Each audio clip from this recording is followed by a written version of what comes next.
વડોદરાની વાત કરીએ। વડોદરામાં વોર્ડ નંબર 14માં હોબાળો થયો। ભાજપ અને કોંગ્રેસના કાર્યકરો વચ્ચે બબાલ થઈ। કોંગ્રેસ ઉમેદવાર નીલમ શ્રીવાસ્તવ સાથે હાથાપાઈ થઈ। વાડી ટાવર પાસે બંને પક્ષો વચ્ચે ઘર્ષણ થયું હતું। પોલીસ અધિકારીઓએ મામલો થાળે પાડ્યો છે। તો વાડી ટાવર પાસે બંને પક્ષો વચ્ચે ઘર્ષણ થયું। પોલીસ અધિકારીઓએ પહોંચીને મામલો થાળે પાડ્યો હતો। વડોદરામાં વોર્ડ નંબર 14માં હોબાળો થયો હતો।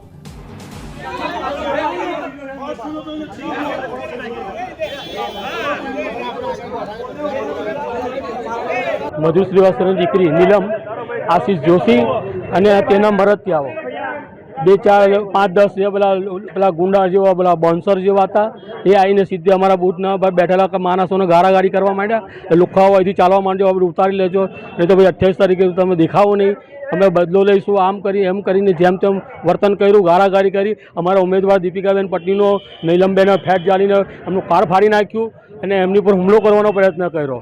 કે અમારા છોકરાઓ એ ગાડી એમનો બચાવ કરી ને એમને ખેંચી લીધા અને બીજા માણસોને બોલી દીધા। એ ગાડી ગુંડાઓ છે, આ શું બિહારની પોલીસ છે ને આ ઉત્તર પ્રદેશ છે। બનાવમાં એવું છે, અહીંયા ગાડી ટેબલ નાખીને બેઠા હતા, ભારતીય જનતા પાર્ટીનું ટેબલ હતું અને આ લોકોએ આવીને ફટાફટ ટેબલના કાગળિયા નાખવા માંડ્યા। એટલે ભાઈ શું છે, ક્યાંથી આવ્યા છો, પણ વાતાવરણ બગાડવું હતું, અહીંયા વોટિંગ ઓછું થાય એ એમનો આ ઈરાદો હતો અને પછી એમને ખબર છે કે સામે પ્રતિકાર થવાનો જ છે અને એ પ્રતિકાર થયો અને સામસામે ટોળા ભેગા થઈ ગયા એટલે આ પરિસ્થિતિ ઊભી થઈ। અને એ મધુ શ્રીવાસ્તવની દીકરી, એનો છોકરો, એની ગેંગ, આખી ગેંગસ્ટર આવ્યા હતા બધા।